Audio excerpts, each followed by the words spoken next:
Excel PU college ಗುರುವಾಯಿನಕೆರೆ, ಕರ್ನಾಟಕದ number 1 PU college. Admissions open now.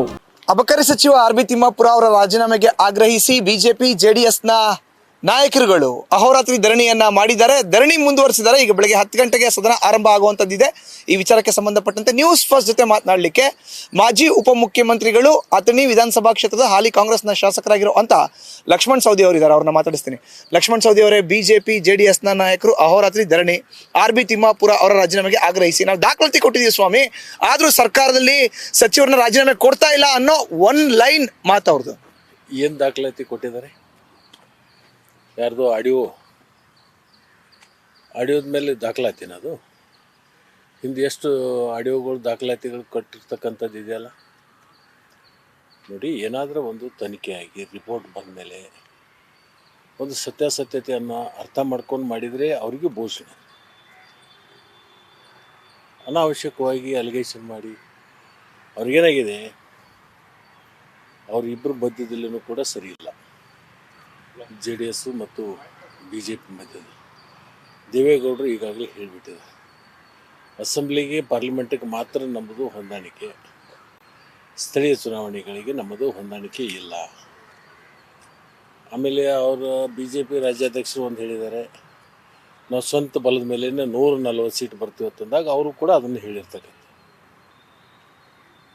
ಇದನ್ನೆಲ್ಲವೂ ಕೂಡ damage ಆಗ್ತಕ್ಕಂಥ ಸ್ಟೇಟ್ಮೆಂಟ್ಗಳನ್ನು ಮರಿಮಾಚಲಿಕ್ಕೆ ಸುಳ್ಳು ಆಪಾದನೆ ಮಾಡಿ ಜನರ ದಿಕ್ಕನ್ನು ಬೇರೆ ಕಡೆ ಸೆಳೀಲಿಕ್ಕೆ ಇದನ್ನು ಮಾಡಿರ್ತಕ್ಕಂಥ ಹುನ್ನಾರ ಅಂತಲೇ ಹೇಳಬೇಕಾಗುತ್ತೆ.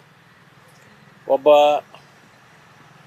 ಸಚಿವರು ಕೆಳಗಡೆ ಅನೇಕ ಅಧಿಕಾರಿಗಳು ಕೆಲಸ ಕಾರ್ಯಗಳನ್ನು ಮಾಡ್ತಿರ್ತಾರೆ. ಯಾವುದೋ ಅಧಿಕಾರಿ ಒಂದು ಏನೋ ಉದ್ದೇಶ ಇಟ್ಕೊಂಡು ಮಾತಾಡಿದ್ದನ್ನೇ ಅದು ಮಂತ್ರಿಗಳ ಮೇಲೆ ಹೇಳಿದರೆ ಹೆಂಗಾಗುತ್ತೆ? ಏನು ರೆಡ್ ಹ್ಯಾಂಡ್ ಸಿಕ್ಕಿದಾರ? ಏನಾದರೆ ಪ್ರೂಫ್ ಇದೆಯಾ? ಬರೀ ಆಡಿಯೋ, ಅದು ಮಾಡಿರ್ತಕ್ಕಂಥದ್ದು ಆಡಿಯೋ. ಒಬ್ಬ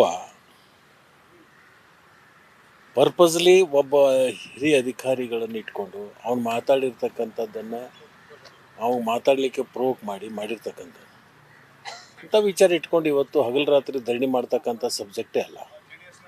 ಆಯಿತು, ನಿನ್ನೆ ಮಾಡಿದ್ರು ಅಲಿಗೇಷನ್, ರಿಪ್ಲೈ ತೊಗೋಬೇಕು ಬೇಡ? ಅವ್ರ ಕಡೆಯಿಂದ ಉತ್ತರ ತೊಗೊಂಡ ಮೇಲೆ ಉತ್ತರ ಸರಿ ಇಲ್ಲ, ನೀನು ಹೇಳ್ತಕ್ಕಂಥದ್ದು ಸುಳ್ಳು ಅನ್ನೋ ಅಂಥದ್ದನ್ನು ಆದಮೇಲೆ ಇವ್ರು ಧರಣಿ ಮಾಡಬೇಕಾ ಅಥವಾ ಮೊದಲೇ ಮಾಡಬೇಕಾ?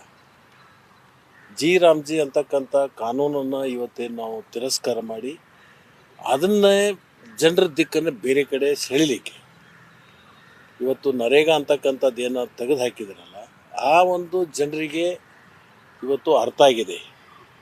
ದುಡಿಯೋ ಕೈಗಳಿಗೆ ಕೆಲಸದ ಅವಕಾಶಗಳನ್ನು ತಪ್ಪಿಸಿದ್ದಾರೆ. ಆಮೇಲೆ ಟೋಟಲಿ ಅದನ್ನು ನಿಲ್ಲಿಸಬೇಕು ಅನ್ನುವಂಥ ಒಂದು ಹುನ್ನಾರೂ ನಡೆದಿದೆ ನೋಡಿ. ಮೊದಲ ಇದು ಸೆಂಟ್ರಲ್ ಗೌರ್ಮೆಂಟು ಪ್ರಾಜೆಕ್ಟು ಕಾರ್ಯಕ್ರಮ, ಈಗೇನು ಹೇಳ್ತಾ ಇದ್ದಾರೆ? ಸ್ಟೇಟ್ ಗೌರ್ಮೆಂಟ್ ಪಾರ್ಟಿ ನಾವು 60 ಕೆಲಸ ತಗೊಳ್ತಕ್ಕಂಥ ಅಧಿಕಾರಿ ಯಾರಿಗೆ? ಒಟ್ಟಾರೆ ಇದನ್ನು ನಿಲ್ಲಿಸಬೇಕು ಅಂತಕ್ಕಂಥ ಆಲೋಚನೆ ಇಟ್ಕೊಂಡು ಏನು ಕೇಂದ್ರ ಸರ್ಕಾರ ಮಾಡಿದೆ. ಇದರ ವಿರುದ್ಧವಾಗಿ ನಾವೇನು ಪ್ರತಿಭಟನೆ ಮಾಡ್ತಾ ಇದ್ದೀವಿ. ಇದನ್ನು ದಿಕ್ಕನ್ನು ಬೇರೆ ಕಡೆಗೆ ಸೆಳೀಲಿಕ್ಕೆ ಇದೊಂದು ಸುಳ್ಳು ಆಪಾದನೆಯನ್ನು ಮಾಡ್ತಕ್ಕಂಥ. ಸರ್, ನನ್ನ ಕಡೆ ಪ್ರಶ್ನೆ, ಸದನದಲ್ಲಿ ಮಂತ್ರಿಗಳು ಹೇಳ್ಬಿಟ್ಟಿದ್ದಾರೆ ನನ್ನ ಕೈನಲ್ಲಿ ಏನೂ ಇಲ್ಲ, ಬೇರೆಯವರು ಇನ್ವಾಲ್ವ್ ಇದ್ದಾರೆ, ಎಲ್ಲ ಇಲಾಖೆನಲ್ಲೂ ಕೂಡ ಭ್ರಷ್ಟಾಚಾರ ಆಗ್ತಾ ಇದೆ, ನನ್ನನ್ನು ಮಾತ್ರ ಟಾರ್ಗೆಟ್ ಮಾಡಿದ್ದಾರೆ, ನಾನು ದಲಿತ ಅಂದ್ಬಿಟ್ಟು. ಜೊತೆಗೆ 27 ಡಿಸ್ಟ್ರಿಕ್ಟ್ಗಳು ಬೇರೆಯವ್ರ ಕೈನಲ್ಲಿದೆ, 3 ಡಿಸ್ಟ್ರಿಕ್ಟ್ ಮಾತ್ರ ನಾನು ನೋಡ್ತಾ ಇದ್ದೀನಿ ಅನ್ನೋ ಒಂದು ಮಾತನ್ನ ಅಬಕಾರಿ ಸಚಿವರು ಹೇಳಿದ್ದಾರೆ ಅನ್ನೋ ಆರೋಪ. ಜೊತೆಗೆ 5 ರಾಜ್ಯಗಳ ಚುನಾವಣೆಗೂ ಕೂಡ ಇಲ್ಲಿಂದಲೇ ದುಡ್ಡನ್ನ ಹೊಡಿತಾರೆ, ಕಳಿಸ್ತಾರೆ. ಈಗಾಗಲೇ D K Shivakumar, K J George ಇಬ್ರು ಕೂಡ ಒಂದೊಂದು ರಾಜ್ಯದ ಉಸ್ತುವಾರಿಗಳಾಗಿದ್ದಾರೆ ಅನ್ನೋ ಆರೋಪ ಬಿಜೆಪಿ ಅವ್ರದ್ದು.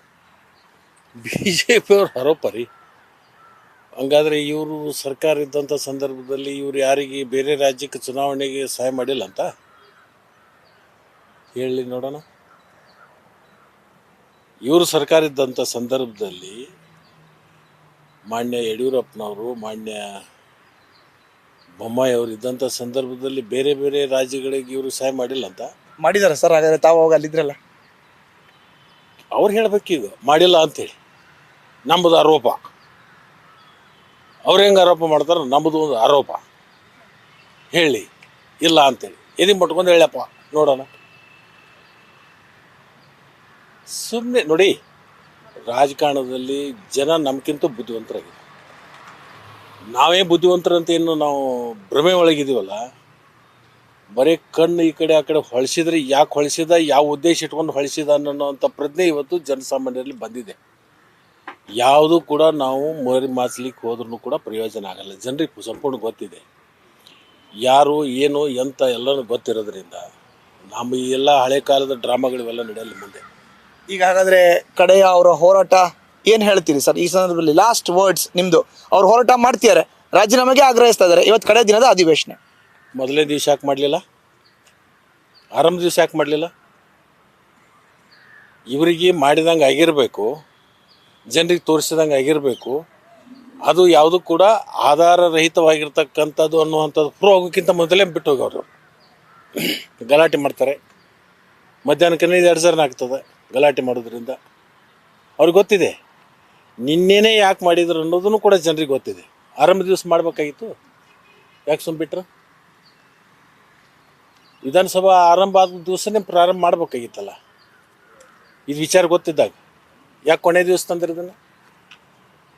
ಎಲ್ಲ ಡ್ರಾಮಾ ರೀ ಇದು. Thank you sir. ಇದು ಒಟ್ಟಾರೆ ಲಕ್ಷ್ಮಣ್ ಸವದಿ ಅವರ ಮಾತುಗಳು. ಮೊದಲ ದಿನ ಹೋರಾಟ ಮಾಡಬೇಕಾಗಿತ್ತು, ಕೇವಲ ಡ್ರಾಮಕ್ಕೋಸ್ಕರ ಈ ಒಂದು ಹೋರಾಟ ಅನ್ನೋ ಒಂದು ಮಾತುಗಳನ್ನ ಹೇಳ್ತಾ ಇದ್ದಾರೆ. ಕ್ಯಾಮ್ರಾ ಪರ್ಸನ್ ಮಂಜು ಹೊಸಕೋಟೆ ಜೊತೆ Madhusudan, news first Kannada, Bengaluru. News first ನಿರ್ಭೀತಿಯಿಂದ ನಿಮ್ಮ ಪರವಾಗಿ.